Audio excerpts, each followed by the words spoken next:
So it would have been a total of 3,150. No. When we went from 2,500 down to an effective zero, we said we would keep 650. They went from to protect 25. the embassy. Yeah. Gentleman's time has expired. They went from 2,500 to 650, as I understand it, on their way to. That is correct, sir, but the capabilities were different. There were different forces to do different things. Crucial point. Thank you. Mr. Moulton is recognized. On the strikes. Gentlemen, you and your predecessors asked tens of thousands of young Americans to fight in Afghanistan. And they did. And thousands died. And now you keep saying that our troops should be proud of that. Well, here's a question sent to me by one of those soldiers. In 20 years, our troops on the ground never lost a single battle, yet we lost the war. And we're losing it over and over again the longer we leave our allies behind. The gentleman's time has expired. So what is left to be proud of? Seth, we're trying to run a meeting here. And if you wanted to read that letter, you should have read it in the first 5 minutes when you have time. So I think it's something we need to hear, and it's something we should have heard during the 5 minutes that you had. The gentleman's time has expired. Ms. Stefanik is recognized. She is appearing virtually. Ms. Stefanik, you are recognized for 5 minutes. Have you had any conversations with the Speaker or any of our foreign leaders about our current president's mental capacity? We have a physician right here on the panel who was the personal physician of the prior 3 presidents who said President Biden should take a mental competency test, and we see it in the press, his lack of ability to answer questions. Have you had any conversations with anybody concerning his ability to carry out a nuclear order or any other serious engagements? No, and my answer would be the same. I'm not qualified to evaluate a president's mental health or your mental health or anybody's mental health. I'm not a doctor. But you were concerned about Trump. You said you were concerned about him when you made the calls to China. No, I didn't. What I said to the call to China was I guarantee you that President Trump is not going to attack you in a surprise attack. I was carrying out his intent, President Trump's intent, And in order to protect the American people and prevent an escalation or an incident. That was helpful. Mr. Brown is recognized. And my next question is, I just don't understand. I guess maybe I went to Union Public High School of 1100. My math, 11 to 15,000 U.S. citizens, 5,400 out. That leaves thousands, not hundreds left that want to get out. And I know for a fact, every office here, we had people calling us wanting to get out, U.S. citizens that were not allowed to get in the gate or were kicked off the base or were not allowed out. And with that, I just ask, guys, we got to get our folks home. I yield back. Gentleman yields back. Thank you. Gentleman's time expired. I have to ask the witnesses a question. A little complicated scheduling thing going on here. We are scheduled to have votes at 1:30-ish. My plan would be to, if we could go to that period, get through that, take the break then. But it's been a while. If you need a break earlier, we can take a 15-minute break at 12:30, and I wish there was an easier way to do this, but totally up to you. Would you like to break at 12:30, or would you like to just go until votes? I think we're good for right now, Chairman. And okay. If you need a break, just we'll fire the star cluster. We all have we all have overprotective aides who are like pounding on us that they need a break. So I just figured I'd ask. So we will proceed, and I appreciate that. Mr. Gallagher is recognized for 5 minutes. The SDF that we stood up, that was very, very instrumental in turning the tide of battle up in Syria. Oh, yeah, turned it so much. You've got Assad in power in Syria. You got the Taliban in power in Afghanistan. I mean, where have you been? The focus was ISIS, Congressman, and those forces had significant effect on the ISIS network. It just seems like you're chronically bad at this, and you have admitted that, I guess, which is to your credit. But when people in the military, like Lieutenant Colonel Stuart Scheller, stand up and demand accountability, when they say that you all screwed up, when they point out that General Milley's statement that that the government of Afghanistan is not going to get defeated by the Taliban, well, he ends up in the brig. And you all end up in front of us, and your former employer, Raytheon, ends up with a lot of money, and we have poured cash and blood and credibility into a Ghani government that was a mirage. It fell immediately. And while the guy sitting next to you was off, talking to Phil Rucker and was off doing his thing with Bob Woodward, we were buying into the big lie. The big lie that this was ever going to be successful and that we could ever rely on the Afghanistan government for anything at all. You know, General Milley, you kind of gave up the game earlier when you said you wanted to address elements of your personal conduct that were in question. We're not questioning your personal conduct. We're questioning in your official capacity going and undermining the chain of command, which is obviously what you did. You've created this whole chain of communication narrative. Did not undermine the chain of command in yeah, any manner, you did. shape, or form. You absolutely did. And it did not. Well, you know what? You said yesterday that you weren't going to resign when senators asked you this question. And I believe that you guys probably won't resign. You seem to be very happy failing up over there. But if we didn't have a president that was so addled, you all would be fired, because that is what you deserve. You have let down the people who wear the uniform in my district and all around this country, and you're far more interested in what your perception is and how people think about you in insider Washington books than you care about winning, Gentleman's which this time group has seems incapable expired. of doing. Bacon is recognized. Thank you, Mr. Chairman. General Milley, you said today that you saw this as a strategic failure. As a 30-year veteran and someone who's been deployed 4 times myself, and I haven't served as long as the three of you, but it breaks our heart. And I think most veterans feel heartbroken knowing that the blood and the treasure spilt ended up in a strategic failure. I think we're enraged by it. Then to have the president come out and say that this was a success and he had no regrets. That does not break our heart. That makes us mad as hell that he would say it that way. So I want to say that up front. Secondly, the fact that President Biden on ABC said that no one that he can recall advised him to keep a force of about 2,500 troops in Afghanistan. It's not true. We heard yesterday, we've heard today, that the chairman of the Joint Chiefs and the CENTCOM commander advised differently. I have no other view to see this as a lie, a falsehood from our president. That makes us mad as hell too. Thirdly, I think it's important to point out that this committee, for well over a year, cautioned both presidents against a premature withdrawal from Afghanistan. In fact, Republican and Democratic members of both the House and Senate were so concerned at the risk of a calendar-based withdrawal that we passed a law to prevent it. In fact, the chairman of this committee voted for it when it restricted President Trump.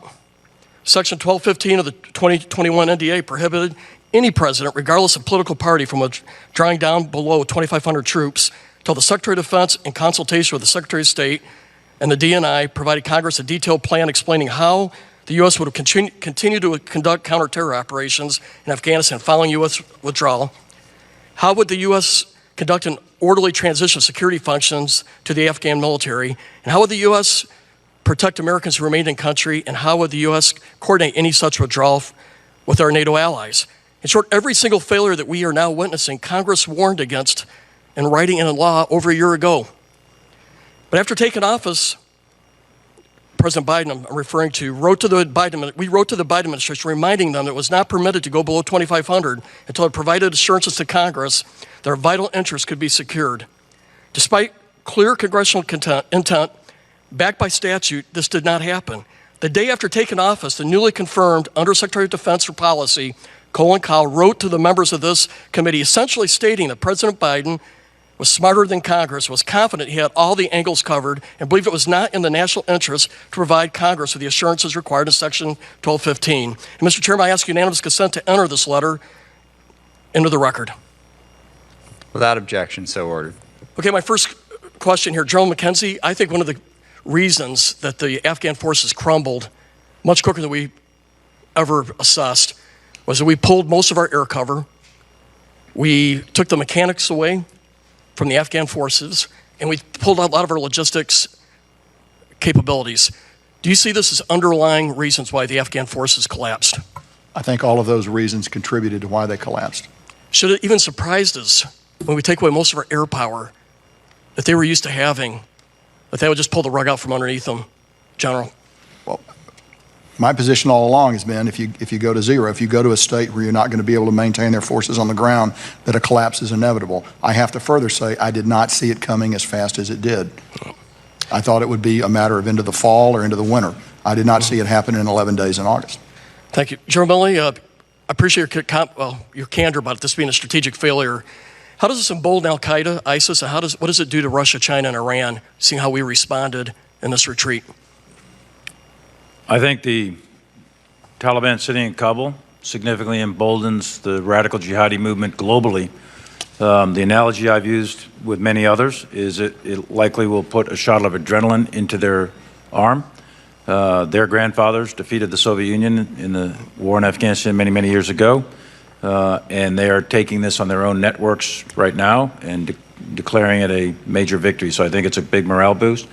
I think it remains to be seen. I think the Russians are quite scared, not scared, I guess concerned, of terrorists coming across the borders into their near abroad. China is very complicated.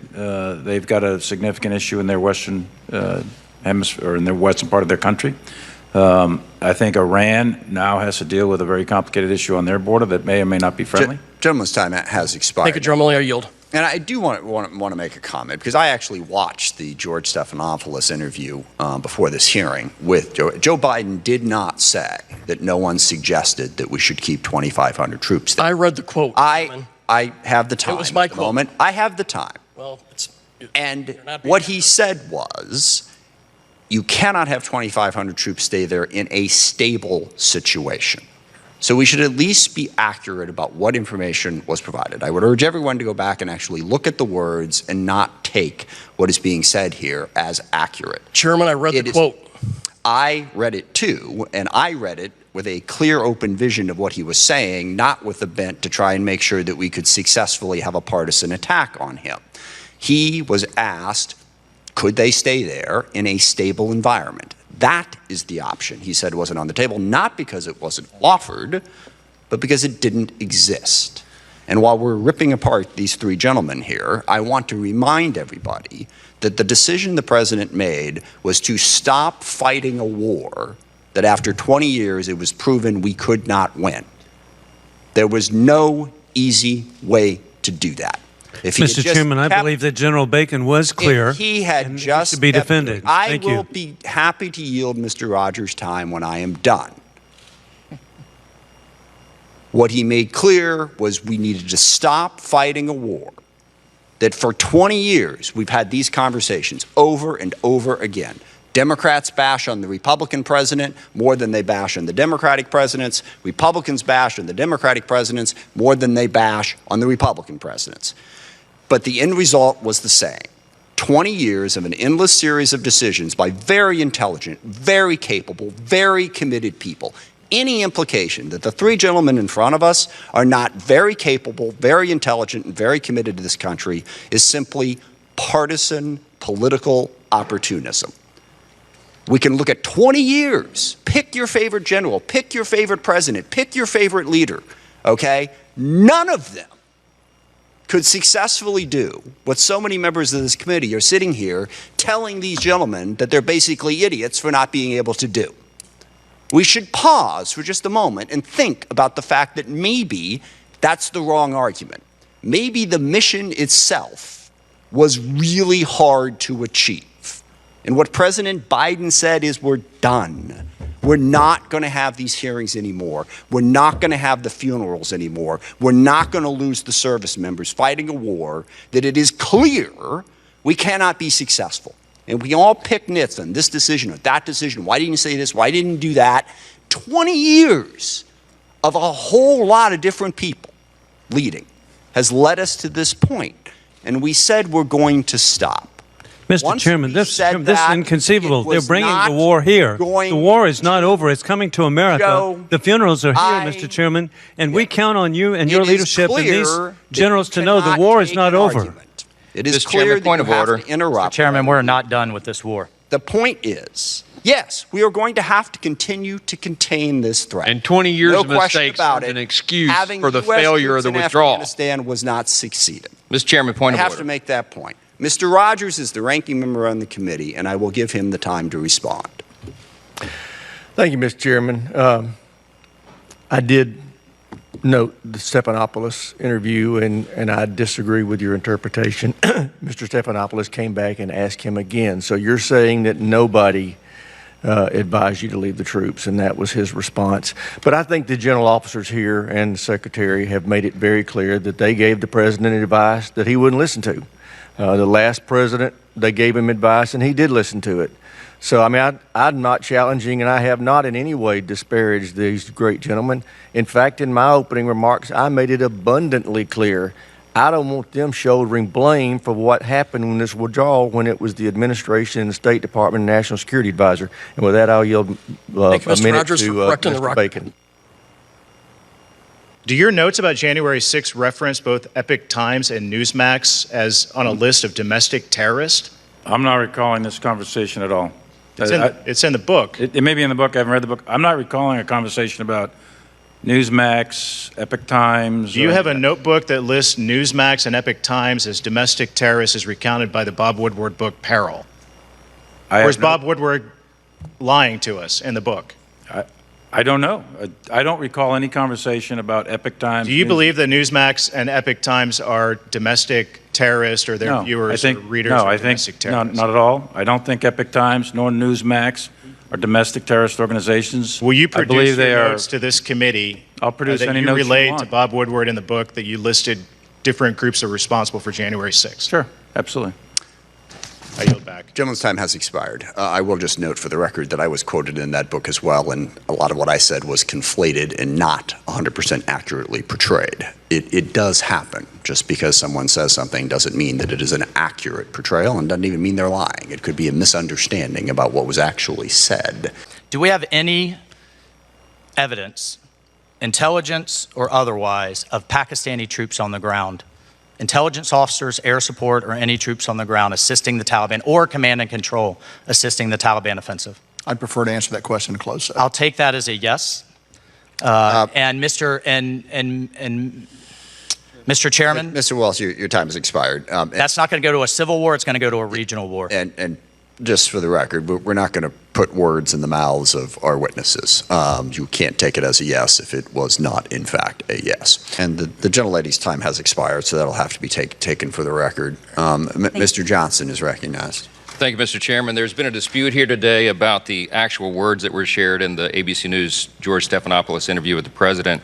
We took the liberty of getting the full transcript. I'm going to read you the relevant excerpt and ask you a question. And Mr. Chairman, I ask unanimous consent to enter the transcript into the record. Without objection, so ordered. So Stephanopoulos asked this, quote, but your military advisors warned against withdrawing on this timeline. They wanted you to keep about 2,500 troops. Biden, no, they didn't. It was split. That wasn't true. That wasn't true. Stephanopoulos, they didn't tell you that they wanted troops to stay? Biden, no, not in terms of whether we were going to get out in a time frame all troops. They didn't argue against that. Stephanopoulos, so no one told, your military advisors did not tell you, quote, no, we should just keep 2,500 troops? It's been a stable situation for the last several years. We can do that. We can continue to do that.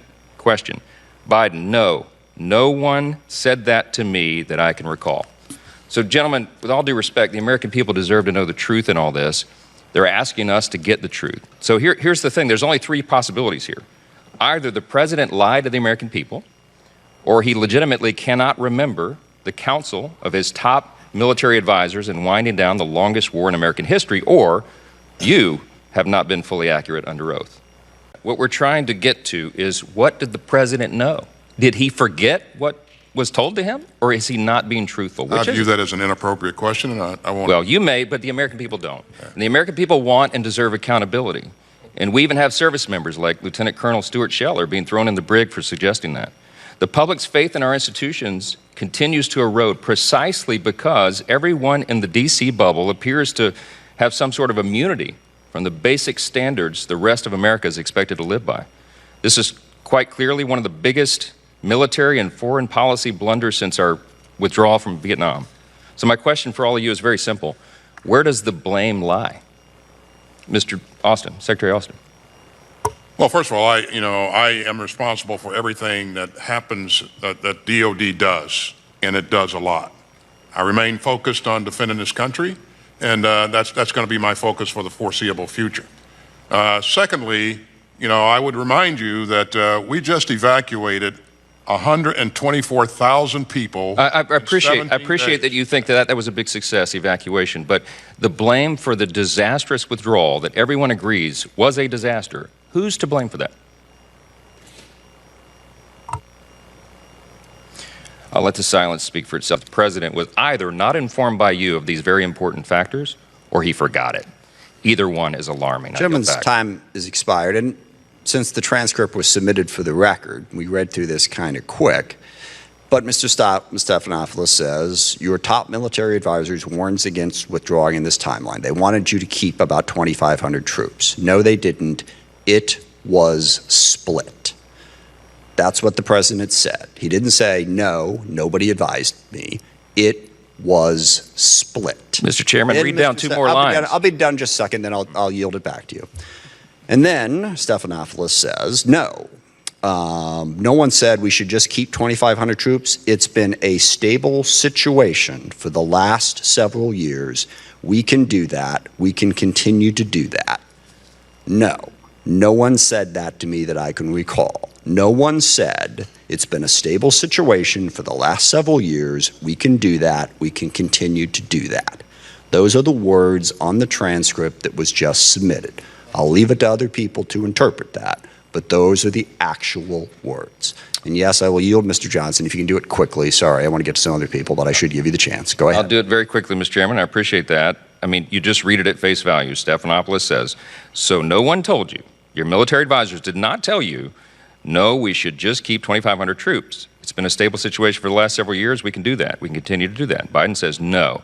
No one said that to me that I can read recall. Quickly through the it's been a stable situation part, but that's kind of the important part. Okay. Well, look, it's open to individual interpretation. I think we've both made our point. All right. I think the American people use common sense, and it's alarming, whatever it is. I yield back.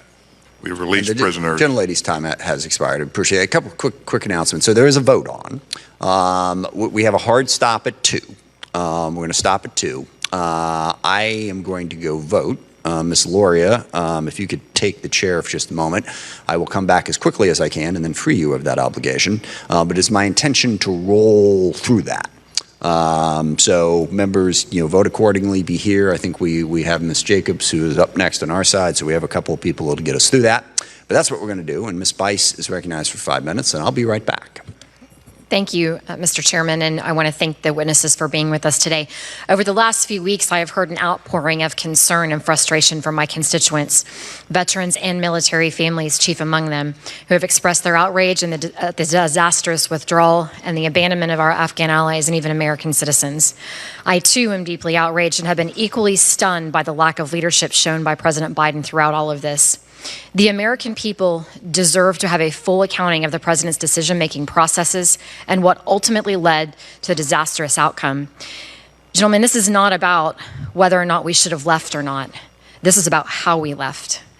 Between the 18th and the 21st of June, in just 4 days, 21 districts in 9 provinces fell to the Taliban, and the Afghan security forces quickly surrendered and abandoned their post. This was an obvious beginning to the end of the Afghan army and to the Taliban takeover. General Milley, what were you doing during this time frame? Before you answer that question, let me tell you, you were just 2 days prior to when these provinces fell, you were here in our committee on June 23rd. You sat before this committee and you listed some of your concerns that we talked in depth about. One was defending critical race theory in the military, telling us you want to understand white rage, telling us how offended you were to be labeled as woke, and worrying about what caused American civilians to enter the Capitol on January 6th. I submit to you that perhaps we would not have had 13 service members and hundreds of Afghans killed, 18 service members wounded, and countless U.S. citizens abandoned and left as Taliban hostages if you had been more focused on your duty to this country instead of defending and pandering to the Biden administration's woke social experiment with the United States military, doing book interviews, and colluding with Chinese military officials. Yesterday, Senator Cotton asked you why you haven't resigned, and you said you were not going to resign just because the president didn't take your advice. Well, I submit to you, sir, that you should resign because of your dereliction of duty to this country and your inability to do your job and protect this country. It has become abundantly clear that the American people have completely lost confidence in your ability to do your job. General Milley, will you now resign? I serve at the pleasure of the President, Mr. Jackson. I yield back my time. Thank you. And just for the record, on that date in question, what Chairman Milley was doing is he was appearing before this committee at our request and answering the questions that we asked him. And I appreciate his willingness and the willingness of all the leadership to appear before us. That is an incredibly important part of their job, and I don't want to leave any of you with the impression that we don't want you to do it, just because of questions like that. But first, I was kind of puzzled hearing General McKenzie's characterization of our departure now out of Afghanistan as being something other than a surrender.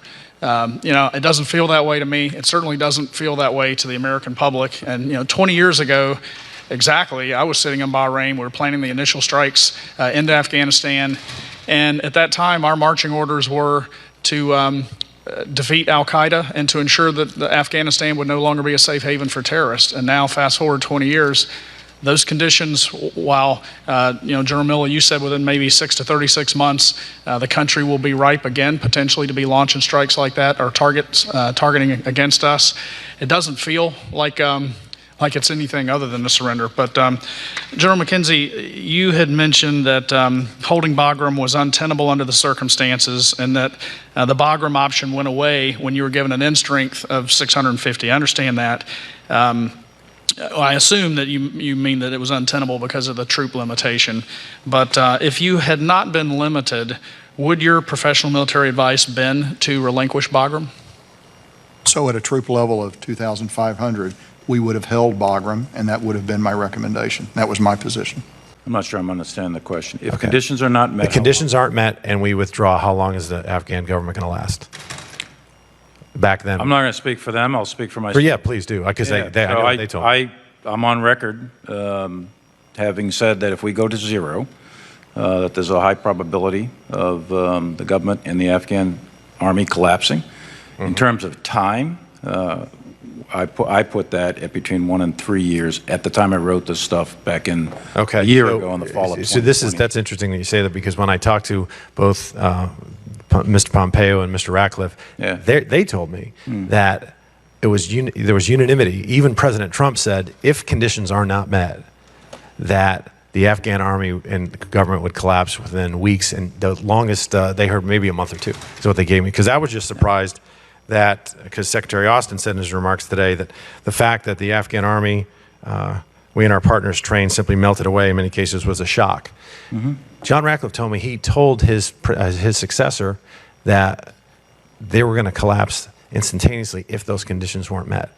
Thank you, and thank you, gentlemen, for your testimony today. And I know certainly it was a contentious hearing, but it is enormously important that we have the opportunity to have these conversations. I do not in any way support some of the comments that some of my colleagues made or the way they chose to conduct themselves, but that is a small price to pay for the transparency that we need to allow the committee to do its job. I appreciate you being willing to do that and giving us the opportunity to have this discussion, and we will certainly continue to discuss this situation in South Asia as we go forward.